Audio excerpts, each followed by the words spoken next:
Can you just run a speed test if you don't mind? How do I do that? Just go to like a website, any, yeah, speed test. Sorry. The speed thing on it. Speed test. Yeah, it's right.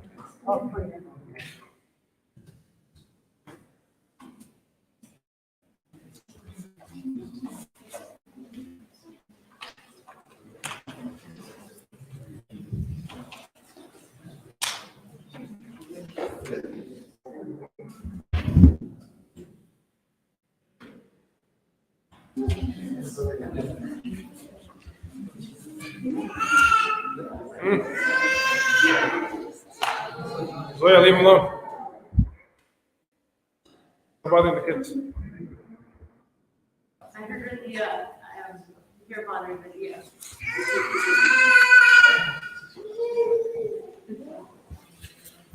Okay, so that looks good.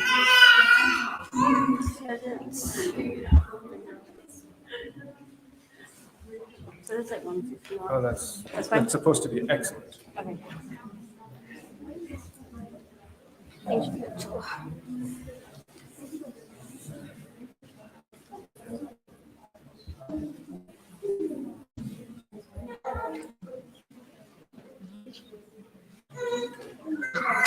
Where do you?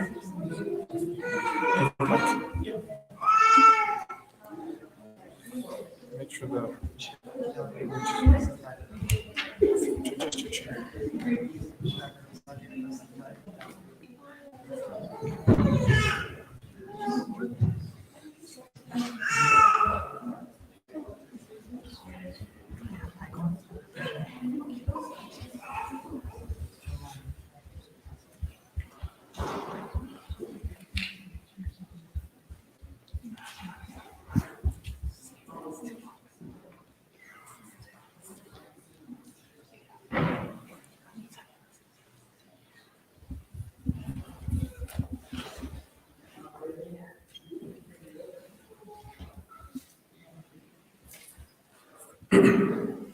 بسم الله الرحمن الرحيم الحمد لله وكفى وسلام على عباده الذين اصطفى خصوصا على سيد الرسل وخاتم الأنبياء وعلى آله الأزكياء وأصحابه الأتقياء أما بعد.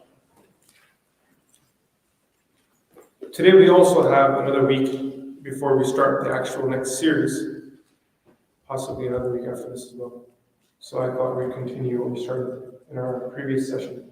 Some reading of the hadith of Rasulullah sallallahu alaihi wasallam from the book Mishkat al-Masabih.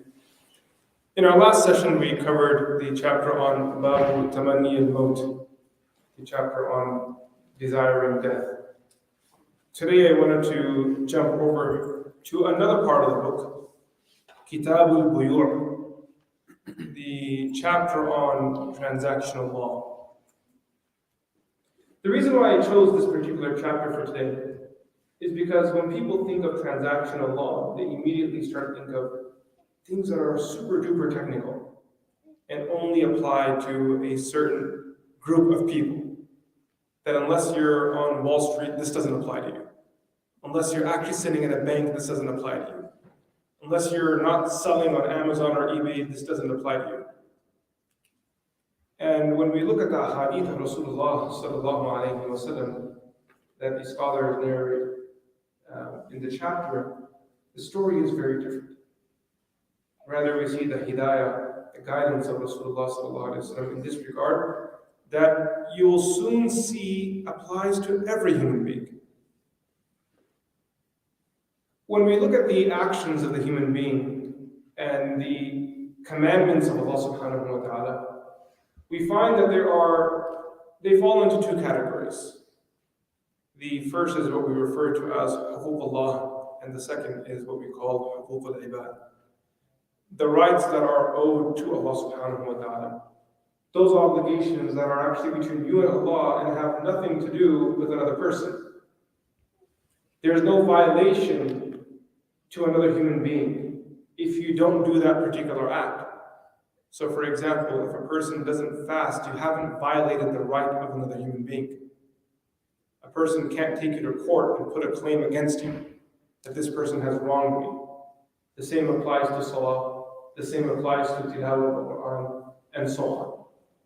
But because those are rights that are between the individual and Allah subhanahu wa ta'ala is our creator, as long as we are mukallaf, which means legally accountable, those rights will exist.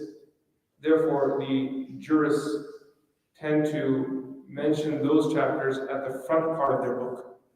Any of their books you open, you'll find that in the books of fiqh, they tend to focus on ibadat first because they are primarily huququllah. So how do you pray? How do you fulfill your salah, zakat, saum, hajj, and so on? The second aspect of the rights that are due are what we refer to as huquq al-ibad. These are those matters that are primarily between individuals. There is a religious element, there is an element that a person also owes to Allah subhanahu wa ta'ala, but primarily it's to people. Because if there is a violation in this regard, these affairs can and most likely will be presented to a court. So not only is there accountability in the hereafter, but there's also accountability in this world. The fulfillment of rights in this world are very important because it's through the fulfillment of rights that there is peace in society. And without peace, naturally there would be chaos and human beings would not be able to live. Establishing peace is very, very, very important. So how we establish peace is by first and foremost helping people connect with Allah and explaining to them that ultimately any sort of chaos that you cause in this world, there is accountability to the one that you're doing sajda in front of 5 times a day. The one that you're worshiping, there's accountability there. This instills taqwa, God consciousness, in the hearts of each person. And a society that has a population that carries the taqwa of Allah in their heart will be mindful of how they interact with one another. When taqwa ceases to exist and people don't have an affinity to God and are not conscious of the accountability that stands before them on the Day of Judgment, then they turn into animals in beasts and all they want is to harm other people for their own gain. Society very quickly falls apart. So now you have to create a police state, you have to put cameras everywhere, let them know that God isn't watching, you don't believe that, but we're watching. But the solution to this is that you focus on the human beings, focus on their hearts. Help them understand fulfilling their rights towards one another has not just one fa'idah, not only one benefit, but many. First and foremost, you're fulfilling the right of a fellow brother, and Allah subhanahu wa ta'ala will be happy with you. Right? Rasulullah sallallahu alayhi wa sallam said in one narration that Allah is in the assistance of the servant as long as the servant is in the assistance of his brother. Allahu fi awni al-abd, ma kana al-abdu fi awni akhihi. That as long as you are serving others, Allah subhanahu wa ta'ala will take care of you. That when you look after another human being and you fulfill the rights of a person next to you, Allah will take care of your affairs. A person makes dua for his Muslim brother, the angels say, may the same be for you too. Allah subhanahu wa ta'ala taking care of the affair of the human being. You take care of the family of someone who is needy, Allah will take care of you. Allah will take care of your needs. So this creates peace in society. And it allows people to live with joy and happiness and freedom, not having to lock their children inside their house all day because there is no safety outside. Now when it comes to huquq al-ibad, the rights of people, there are 2 main areas of discussion. There are many discussions, but 2 major areas of discussion. The first refers to relationships, right? Those people that you're related to, rights due to one another. Father, son, mother, daughter, brother, sister, husband, wife. How do I even establish a marriage? So it's usually in this half of the book of a jurist that they will include Kitab al-Nikah and Talaq. How to conduct a marriage, how to end a marriage. Let's talk about that. All of that needs to be included here. All these rights must be discussed. And after that discussion is done, there is a second discussion, which is Kitab al-Buyu', transactional law. Because there are interactions that will occur outside of your family. There are interactions that will occur outside of the people that surround you. Your transactions will happen with anyone and everyone. Anyone that has something you need, you will need to purchase it from them. So now there are rights that are in place. Rasulullah sallallahu alaihi wasallam's guidelines on the issue of buyu' are very detailed. So if we see in Mishkat al-Masabih specifically, the author chose to bring Kitab al-Buyu', present Kitab al-Buyu' before even the chapter of Nikah al-Talaq. And I think that's very beautiful. Some scholars have flipped it around where in their second half of their books, after covering the ibadat and acts of worship, they focused on nikah first and then went to transactional law. But what the author of Mishkat did, I think is quite beautiful, that he, along with other scholars, chose to present the Buyu' chapters first. We find this also in Quduri and other famous texts. They bring the Buyu' chapter first. The reason why this is important is because if you teach people the ethics of interacting with one another and having meaningful transactions, and you're able to buy and sell with one another every single day while fulfilling rights and being kind and not being harsh and not being mean, you develop a human being. And this is a good way for you to understand the value of the person you're dealing with. One time a person was praised in front of Umar ibn Khattab, this guy is this, this guy is that. What did Umar ask right away? Have you ever gone into business with this person? Did you ever deal with him? So the person said, no, I haven't. Umar then said, do not speak too high of him then, because you only can speak on behalf of a person with true confidence after you've transacted with someone. When money's on the table, people's true color comes out. We all know the story. Everyone knows this, a version of the story that two friends went into business and they can't talk to each other anymore. Two brothers went into business, they can't look at each other's face anymore. It's an old story, it's nothing new. Because that's what wealth does. It brings out the greed in the human being. Someone asked Imam Muhammad ibn Hassan al-Shaybani a question. That what is your book on tasawwuf? Which book have you written on spirituality? So Imam Muhammad ibn Hassan al-Shaybani said, that check in the Jami' al-Saghir, the Kitab al-Buyu', that is my contribution to spirituality.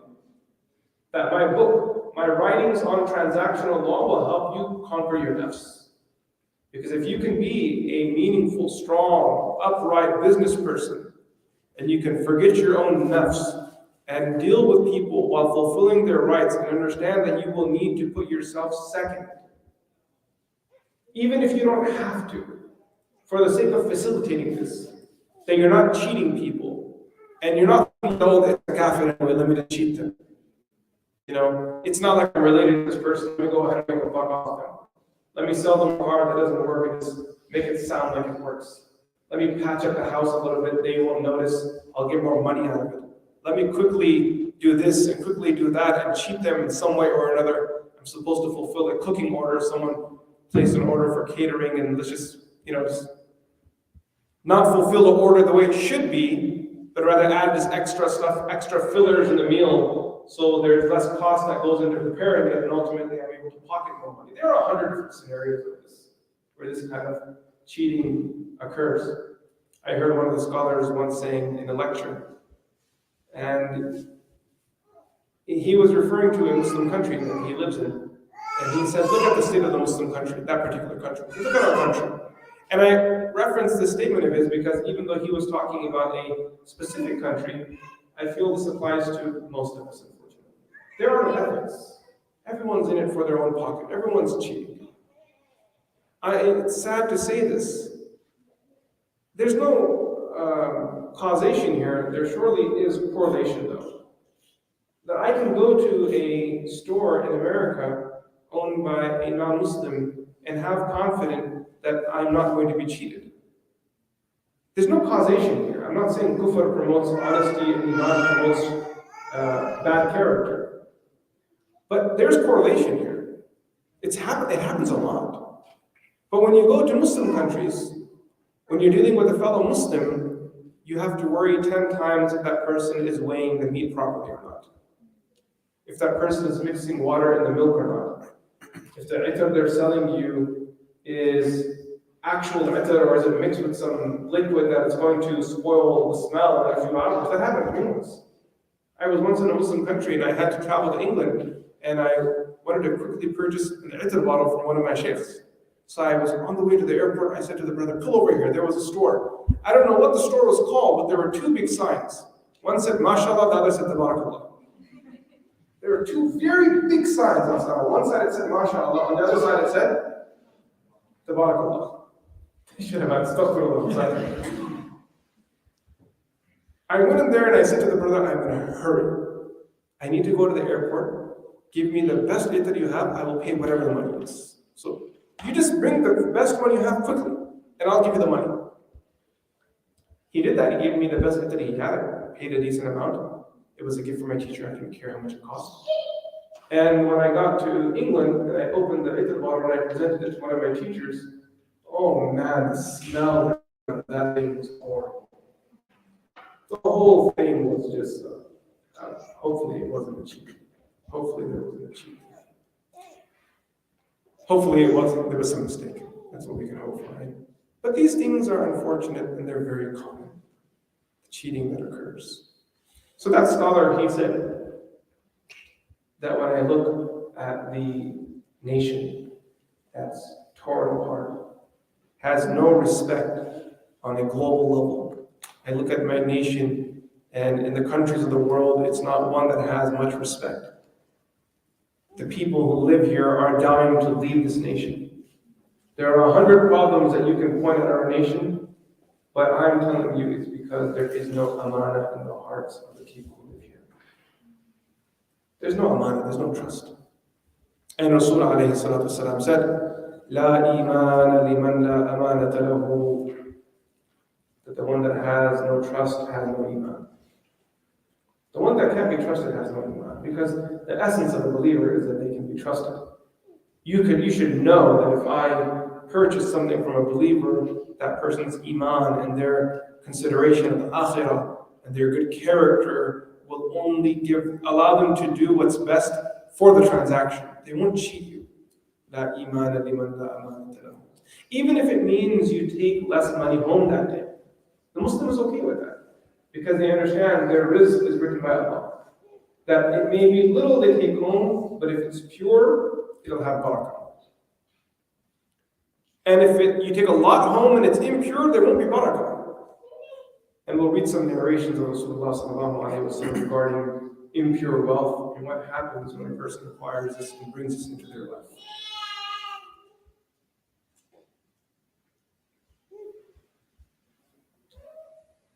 And those words of that sheikh, they always roam around in my mind. The state of the ummah cannot be fixed. No policies can fix anything. No IMF loan can fix anything. Until the hearts of these people are not connected to Allah and they start being honest with one another. Until the person selling the milk stops cheating. The person selling the meat, he stops cheating. The one selling the shawarma stops cheating. Everyone needs to stop cheating. May Allah subhanahu wa ta'ala give us that tawfiq. If you don't have the strength and ability to do good deeds, if you're that person that, I can't wake up for the Hajj Salah, for example. I don't have time to read Quran, which is not a good statement ever to say out loud. But let's just say that's your unfortunate reality where you're not able to read abundance of Quran every day. The least that you can do is don't be a negative representation of the Prophet ﷺ. Don't be a negative representation of Islam. The people that you interact with will most likely only interact with a handful of Muslims in their life. Let's talk about the non-Muslims. And you're one of those people. Utilize that time properly. engage. You don't have to even give da'wah out loud. If the opportunity presents itself, alhamdulillah. But make sure when they're interacting with you, they see a rich human being. They see a person that has something that they desire, that they yearn for, that I want this as well.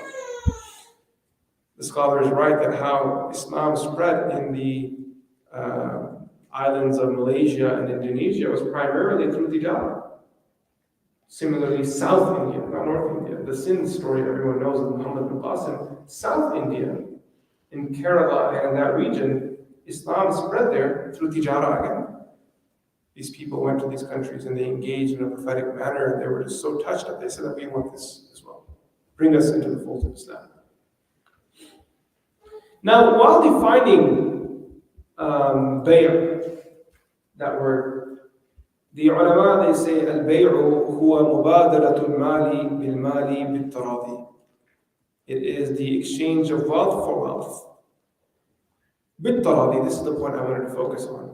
That two people are transacting, they're offering something of value to one another. Bil taradi, with both people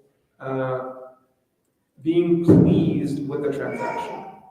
They both give their consent. They both want to enter into it. This is important, because if two people are willing to go into this transaction, let's say I was selling a phone and I said the phone is $4,000, and you said I want a phone and I understand the value is $1,000. If I'm offering a good product and it's valued appropriately, and that person wants a good product and they're happy with the value, this transaction is going to be smooth. We probably won't see each other again unless that person wants to come by and buy another phone. There won't be any court case or any violation. Both people wanted to go into it. Usually what happens is that people, in order to bypass this taradi element of having full consent from both parties, they swindle one another. They cheat. They present something as something else. Ultimately, if you looked at it with a magnifying glass, there was nothing wrong with them, but they knew what they were doing. This happens with marriage as well.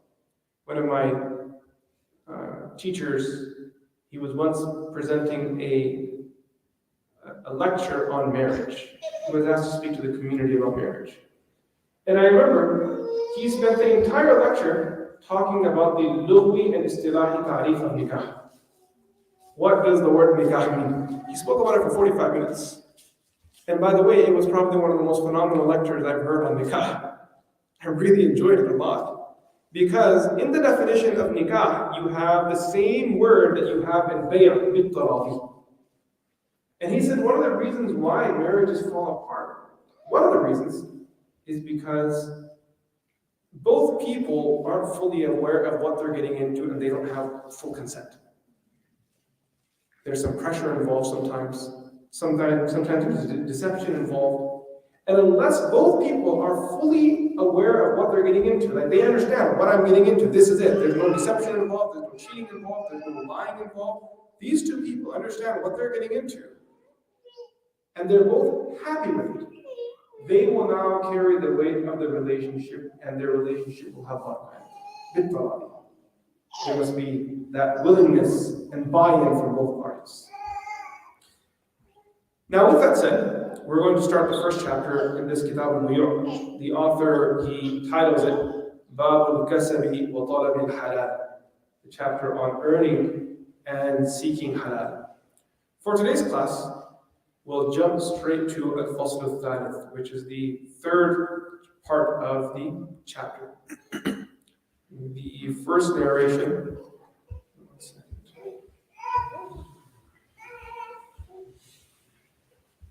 There it is by Abdullah bin Mas'ud. Bismillah. Go ahead. بسم الله والحمد لله والصلاة والسلام على رسول الله. قال المؤلف رحمه الله عن عبد الله بن مسعود رضي الله عنه قال رسول الله صلى الله عليه وسلم طلب كسب الحلال فريضة بعد الفريضة. So this first narration is from Abdullah ibn Mas'ud radiallahu anhu. He says that Rasulullah sallallahu alayhi wa sallam said, طلب كسب الحلال فريضة بعد الفريضة. The seeking of a halal earning is an obligation after the obligation. That after a person fulfills their primary obligations, they believe in Allah, that they're fulfilling their salah, they've fulfilled the basic obligations. Now they have an obligation to also go and earn a halal living. What's the alternative? Either a person doesn't earn, or number two, they are earning, but they're earning through haram means. We don't want people to not earn, because if they're not earning, they're a violation of huquq in place, rights being violated. And then if a person doesn't earn at all, then they'll need to go and ask from other people. And we'll see, actually, we're not going to read the narration today, but there's a whole chapter dedicated to asking. When is it jaiz to ask other people for wealth? When is it not permissible to ask other people for wealth? What did Rasulullah sallallahu alaihi wasallam say to someone that he saw asking in the street?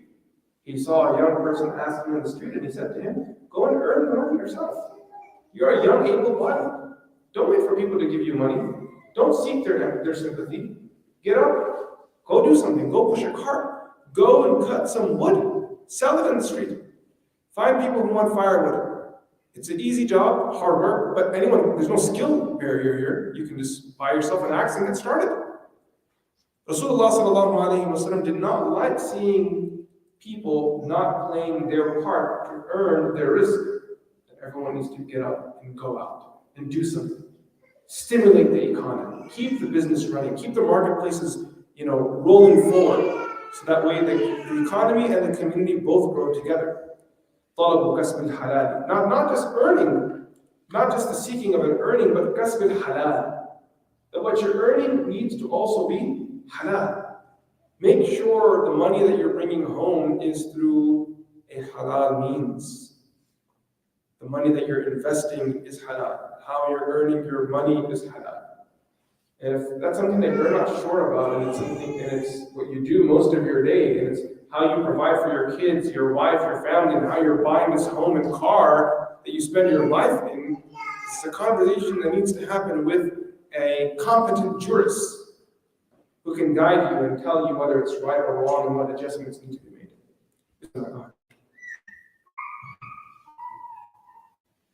وعن ابن عباس رضي الله عنهما أنه سئل عن أجرة كتابة المصحف فقال لا بأس إنما هم مصورون وإنهم إنما يأكلون من عمل أيديهم. So this riwayah is by Ibn Abbas radiallahu anhu. He was asked regarding a person who accepts compensation for writing the Quran. What is your opinion on ujrati kitabat al-mushaf? What is your opinion regarding someone who writes the Quran? The reason why this person is asking this question is because writing the Quran seems to be an act that's religious. You're writing the Quran. Should you be accepting compensation for something like this? There's a question, can a person accept compensation for reading the Quran? A large group of scholars say this is not permissible. The Hanafis specifically, they don't allow it. Because they say that if there is something that is categorically an ibadah, your compensation is in the akhirah, you can't be compensated for it in the world. I can't say to you, pay me $5 and I'll read 5 ayahs. Because the compensation is supposed to be in the akhirah. Does that make sense to you guys? Like, pay me $10 and I'll pray 2 rak'at in front of you. That's not jaiz, because you can't accept ujra al-ta'a. This is the Hanafi position, the classical Hanafi position. Then with time, I think the Hanafis did create an opening and did, lax out a little bit on the issue, specifically when it came to teachers and imams, because otherwise these positions would be abandoned and there would be great harm to the ummah.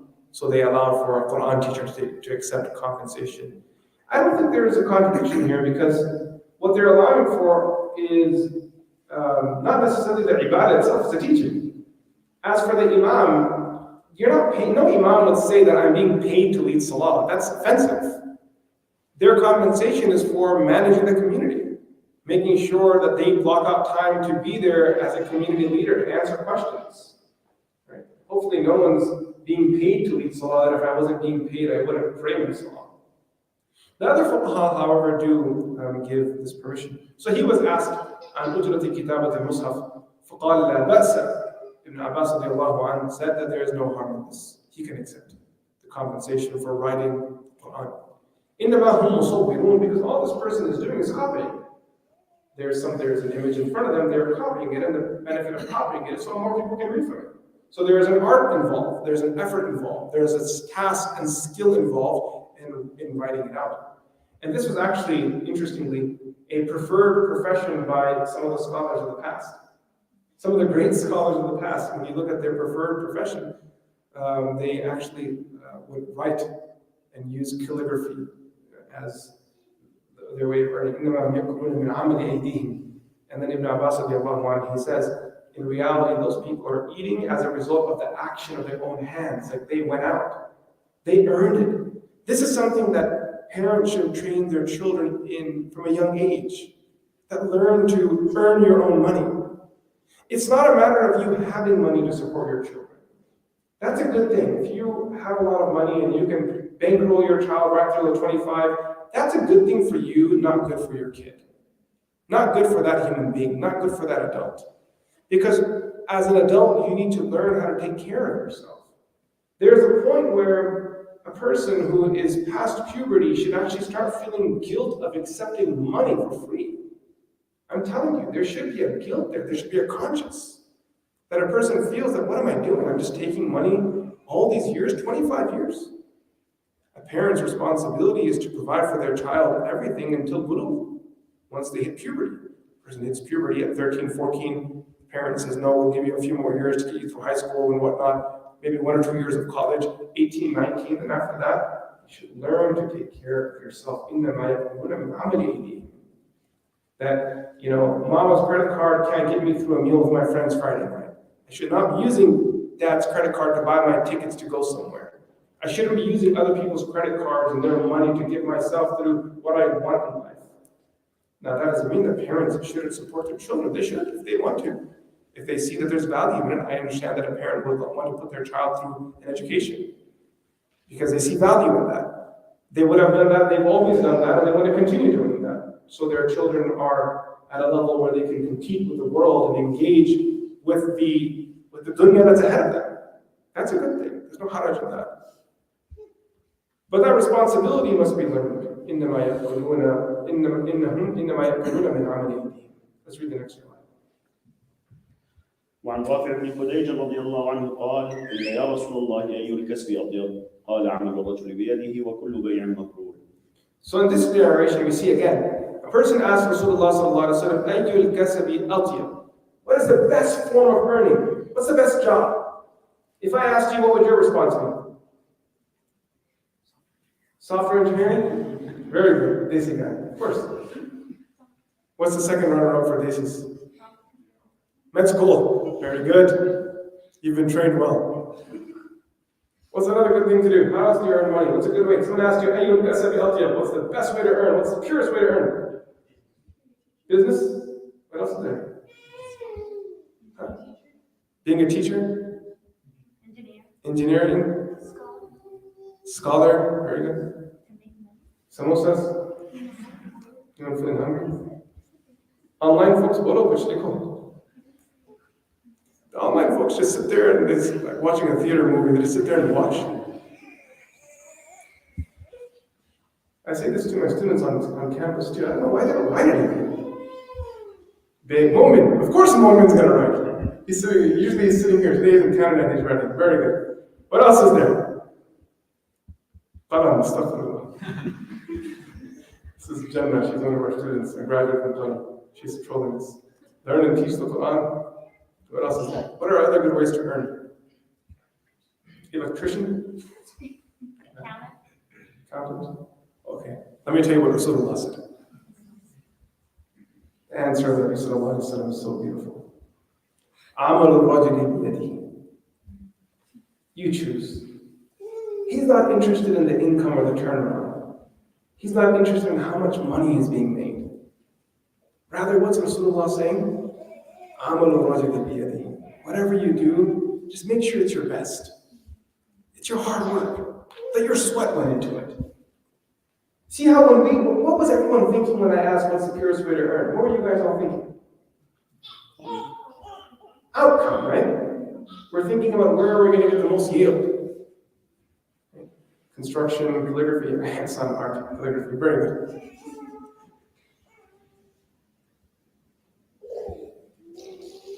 But Rasulullah sallallahu alayhi wa sallam's thought is so beautiful. He wasn't necessarily trying to create rich people. Nabi sallallahu alayhi wa sallam was trying to create people. You guys understand? Whatever your money is, that's up to you. Islam is not about creating elitists. That we want a bunch of billionaires or millionaires. It's not a cult. What we want is for people to be good people. Right? And then Nabi Sallallahu Alaihi Wasallam talks about transaction, and he doesn't specify one type of business. What does he say? وَكُلُّ بَيْعٍ مَبْرُورٍ. Mabrur means like a bay'ah, a transaction that has bid in it. Bid is like righteousness. Okay? So كُلُّ بَيْعٍ مَبْرُورٍ, the ulama, they say this refers to a transaction that does not have any lying, any deception, any cheating. There was no coercing involved. It's just a natural good bay'ah. Now what you're selling is up to you. You want to sell dates? Sell it. You want to sell shoes? Go ahead and do that. You want to make roti and sell it? Go ahead and do that. You want to sell tires? Do it. Just make sure whatever you're earning, it's your hard work that comes into it. That's where your respect and dignity comes into place. Okay, let's go ahead and read. Read the riwayah of Nafi' radiallahu anhu. This is interesting. وعن نافع رضي الله عنه قال: كنت أجهز إلى الشام وإلى مصر فجهزت إلى العراق فأتيت إلى أم المؤمنين عائشة رضي الله عنها فقلت. So Nafi' was a prominent tabi'i. Everyone knows Nafi', famous narrator of hadith. كنت أجهز إلى الشام وإلى مصر. He says, I used to go for tijara to Sham and Misr, to Syria and Egypt. فجهزت إلى العراق. I started doing some tijara in Iraq as well. I mean, this guy was he was killing it. Got doing business in all these different regions of the world, great big cities. Now what happened is that he then went to Umm al-Mu'mineen Aisha radiallahu anha to ask a question. فأتيت أم المؤمنين عائشة رضي الله عنها فقلت لها يا أم المؤمنين كنت أجهز إلى الشام فجهزت إلى العراق فقالت لا تفعل مالك ولمتجرك. So basically he says to her that I used to do business in Sham. There's an opportunity to do business in Iraq. I'm going to leave my previous business and try this new market. You guys understand what I'm saying? I'm going to leave what I was doing and going to just walk away from that and try something new. فقالت لا تفعل. She said, don't. What's the issue with where you're earning money? مالك ولمتجرك. اسم ظرف. مالك ولمتجرك. What's the issue with you and where you're earning money from? فإني سمعت رسول الله صلى الله عليه وسلم يقول إذا سبب الله لأحدكم رزقا من وجه فلا يدعه حتى يتغير له أو يتنكر له. رواه أحمد بن ماجه. The Prophet of Allah صلى الله عليه وسلم said, once Allah opens up a means of rizq for you, once Allah subhanahu wa ta'ala creates a means, إِذَا سَبَّبَ اللَّهُ لِأَحَدِكُمْ رِزْقًا, when Allah creates a path of rizq to reach you, مِنْ وَجْهٍ, from a particular angle, فَلَا يَدَعْهُ, then don't close it down. حَتَّى يَتَغَيَّرَ لَهُ أَوْ يَتَنَكَّرَ لَهُ. حَتَّى يَتَغَيَّرَ لَهُ, the ulama, they say, what this means is that you are no longer profiting from it. That business has changed. It doesn't carry the same benefit that it used to carry. The business is shutting down. أَوْ يَتَنَكَّرَ لَهُ. What that means is that the person has actually suffered a loss in the business. One is that your profits go up. The other is that you even lose your rasul mal. That you're in the negative right now. So she's saying that don't just walk away from a door of rizq that Allah has opened for you. Now this raises a big question. What's the Islamic perspective on changing your career? I mean, in the modern world that we live in, it happens all the time. You know, someone's a physician, now they're in IT, and then the guy's in cybersecurity, and one guy's on Amazon, and he goes to eBay, and he goes here, and he goes there. What's the ruling on changing your profession?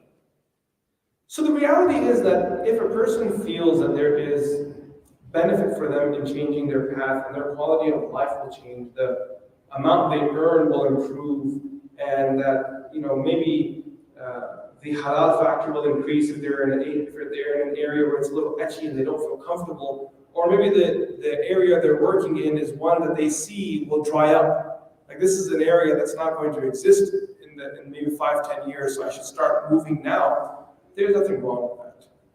There's nothing wrong with that. However, if you have a solid source of income and you're being careless and you're like, you know what, let's just try something else, that's not good. That's what's being referred to. You have, in Urdu we have a saying for this. They say, "Jaldi rozi ko laat nahi marta," which basically means that if you have a source of income that is in place and you're earning good, everything's set, and then someone comes to you and says, "Hey buddy, let's do Bitcoin," you need to slow down a little bit. You need to breathe a little, do a little wusa, do some muraqabah, do some dhikr, slow things down. Don't get excited with every new fad that comes up. And you're buying, is it Dogecoin? How do you buy it? He knows. You're putting money like tens of thousands of dollars into Dogecoin because Elon put a tweet out. But hold on. Don't be that person. I think that's what this riwayah is teaching us. He had a tijara that was successful in Sham. He was planning to close it down and he wanted to just open up a new market in Iraq. And she said, don't do that. إذا سبب الله لأحدكم رزقا من وجه فلا يدعه. Okay, next narration. وعن عائشة رضي الله عنها قالت كان لأبي بكر رضي الله عنه غلام يخرج له الخراج فكان أبو بكر يأكل من خراجه فجاء يوما بشيء فأكل منه أبو بكر فقال له الغلام تدري ما هذا؟ فقال أبو بكر وما هو؟ قال كنت تكهنت لإنسان في الجاهلية وما أحسن الكهانة إلا أني خدعته. Continue, sorry. No. I need to explain. I'll explain. فلقيني فأعطاني بذلك فهذا الذي أكلت منه. قال فأدخل أبو بكر يده فقاء كل شيء في بطنه. Okay, so what happened here was Abu Bakr Siddiq radiallahu anhu had a servant, يخرج له الخراج, who would give money to Abu Bakr Siddiq radiallahu anhu. He'd give him something, right? And Abu Bakr Siddiq radiallahu anhu would take the money and spend it as he wanted to. فجاء يوم بشيء فأكل منه أبو بكر. One day he came with something, that servant, and he gave it to Abu Bakr. Abu Bakr Siddiq radiallahu anhu ate it. فقال له الغلام تدري ما هذا؟ After Abu Bakr ate it, he said, do you know what that was? I mean, that's kind of an awkward situation. You've already had it. This can't end too well. So he said, ما هو? What was it? So that guy says, كنت تكهنت لإنسان في الجاهلية. He used to say, the servant said, before I became Muslim, I used to do a lot of sorcery and palm reading and fortune telling and communicating with jinns, and I used to do that kind of stuff before I became Muslim. وما أحسن الكهانة, and I wasn't good at it. I had no idea what I was doing. إلا أني خدعته, I used to just lie and cheat. So I had this dugan, he had this little stall, and he just lie to people, oh, look, the stars are lining up, and the lines on your hands are lining up, and should I get married to so-and-so? Okay, tell me your date of birth. Trying to figure out whether they're the same age or not. Like, I already got that from Musmatch. Stuff like that, I don't know that. They already checked them in date of birth. These guys use date of birth, they create numerical values, and they see if the numerical values add up between the names. All lies. All of this stuff is deception. They're just taking people on a run. These people have no idea what they're talking about. Is that clear? They're not even good at faking it half the time. So this guy's being honest. He says that إلا أني خدعته فلقيني. So one day I used to do kahana, and one I cheated that guy. So he owed me some money. He just gave me the money. He just gave me some food to pay me back for that one job that I did, and you just had the food. You guys understand? I did a job once. That guy owed me some money. So finally he came and paid me back. فأعطاني بذلك فهذا الذي أكلت منه. And you just had the food that he gave me.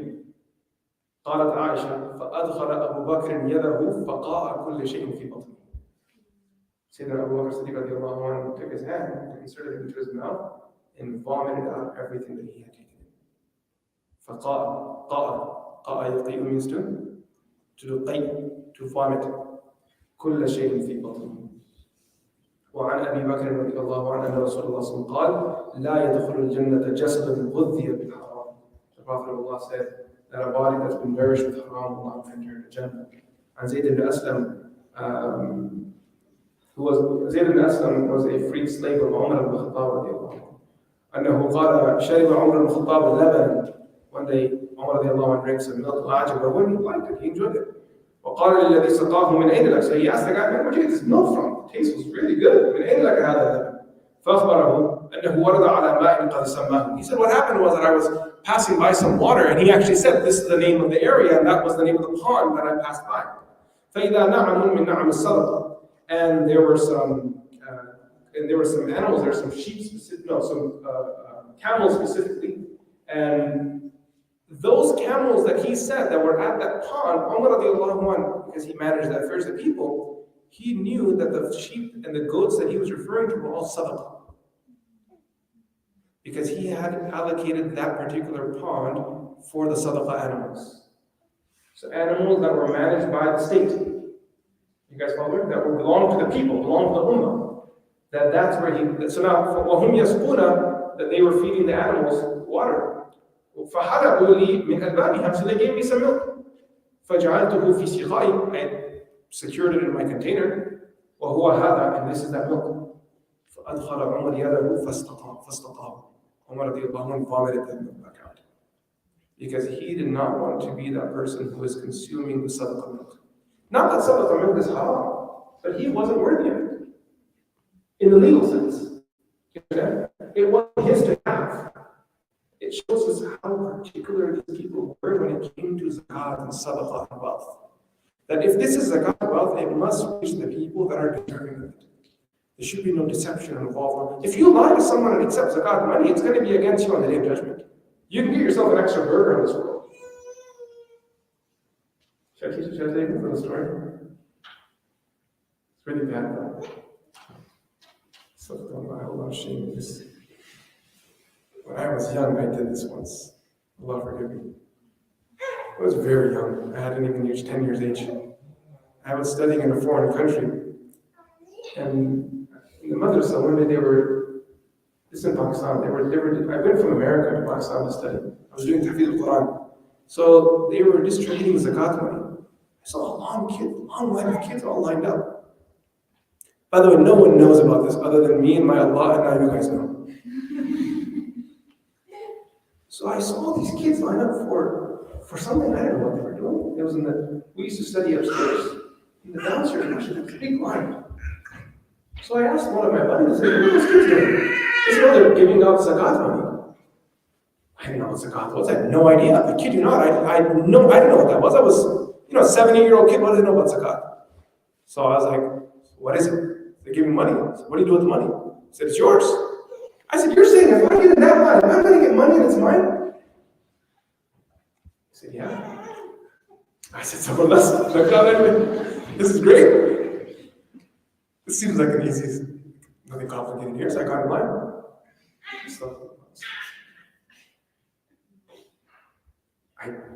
They gave me money, I had it in my hand, and I was just like, it felt wrong. I didn't do anything. I had money in my head. So I did what any normal person would do if they had money. I ordered a burger. One guy was like, I'm gonna go get some burgers. And I was like, hey man, give me one too. When I say burger, in Pakistan it's a bun kebab. Heard of the bun kebab. So I had it, and man, that night I got sick. I got sick like I haven't been sick. I vomited all night. I didn't know any deen, I didn't know any Islam, I'll tell you this.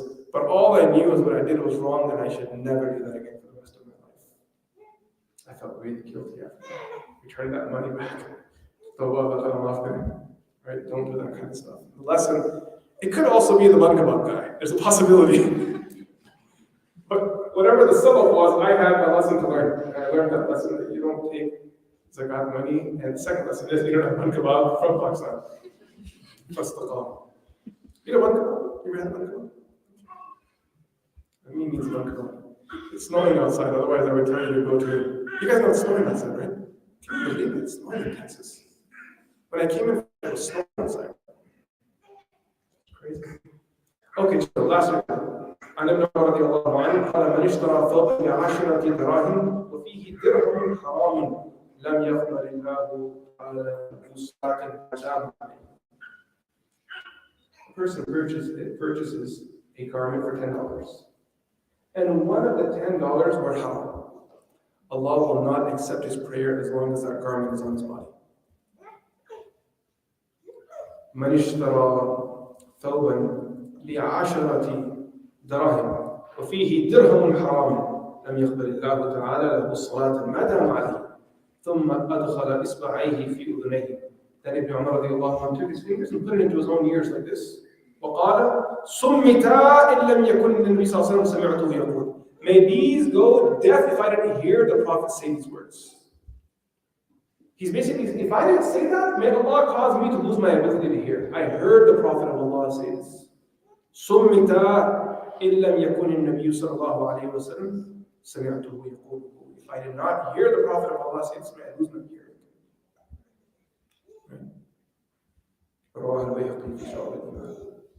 There was one more chapter that I wanted to do, but we're gone over time, so we'll leave it. Maybe if we have one more session next week. The next chapter is on Musahada, and I really love this chapter. I think the chapter of Musahada, Babul Musahada, it really shows how a Muslim should be when they're in a transaction. You guys understand? Like, what's your attitude? What's your stance? What's your mindset? That whole thing is captured in this next chapter, Babul Musahada. If Allah wills, next week, inshallah, we'll cover it. وصلى الله تعالى على سيدنا محمد. السلام عليكم ورحمة الله وبركاته.